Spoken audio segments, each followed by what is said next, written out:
free hand. Maybe that'll stop the... Keep it. You're bleeding too. Doesn't hurt, lied Torak. The bear had thrown him against a birch tree, bruising his ribs and gashing his left forearm. Torak, leave. Now, before it comes back. Torak stared at him. He opened his mouth, but no sound came. You must, said his father. No, I can't. Torak, I'm dying. I'll be dead by sunrise. Torak gripped the medicine pouch. There was a roaring in his ears. Far, give me what I need for the death journey, then get your things. The death journey? No. But his father's face was stern. My bow, he said. 3 arrows. You keep the rest. Where I'm going, hunting's easy. There was a tear in the knee of Torak's buckskin leggings. He dug his thumbnail into the flesh. It hurt. He forced himself to concentrate on that. Food, gasped his father. The dried meat. You, take it all.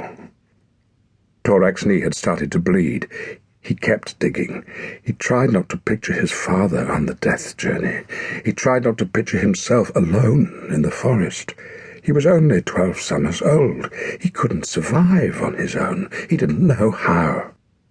Torak, move. Blinking furiously, Torak reached for his father's weapons and laid them by his side. He divided up the arrows, pricking his fingers on the sharp flint points.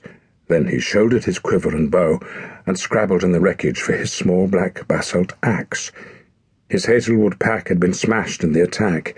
He'd have to cram everything else into his jerkin or tie it to his belt. He reached for his reindeer hide sleeping sack. Take mine, murmured his father. You never did repair yours. And swap knives. Torak was aghast. Not your knife. You need it. You'll need it more. And it'll be good to have something of yours on the death journey. Far, please, don't. In the forest, a twig snapped. Torak spun round. The darkness was absolute. Everywhere he looked, the shadows were bear-shaped. No wind, no birdsong, just the crackle of the fire and the thud of his heart. The forest itself was holding its breath. His father licked the sweat from his lips. It's not here yet, he said. Soon. It will come for me. Soon. Quick. The knives. Torak didn't want to swap knives. That would make it final.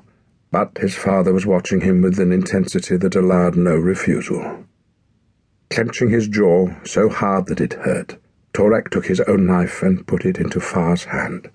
Then he untied the buckskin sheath from his father's belt. Far's knife was beautiful and deadly, with a blade of banded blue slate shaped like a willow leaf, and a haft of red deer antler that was bound with elk sinew for a better grip. As Torak looked down at it, the truth hit him. He was getting ready for a life without Far. I'm not leaving you, he cried. I'll fight it. No one can fight this bear. Ravens flew up from the trees. Torak forgot to breathe. Listen to me, hissed his father. A bear, any bear, is the strongest hunter in the forest. You know that. But this bear, much stronger. Torak felt the hairs on his arms rise. Looking down into his father's eyes, he saw the tiny scarlet veins, and at the centres the fathomless dark. What do you mean? He whispered. What? It is possessed. His father's face was grim. He didn't seem like Far anymore. Some demon from the other world has entered it and made it evil. An ember spat. The dark trees leaned closer to listen. A demon, said Torak. His father shut his eyes, mustering his strength. It lives only to kill, he said at last. With each kill, its power will grow. It will slaughter everything. The prey.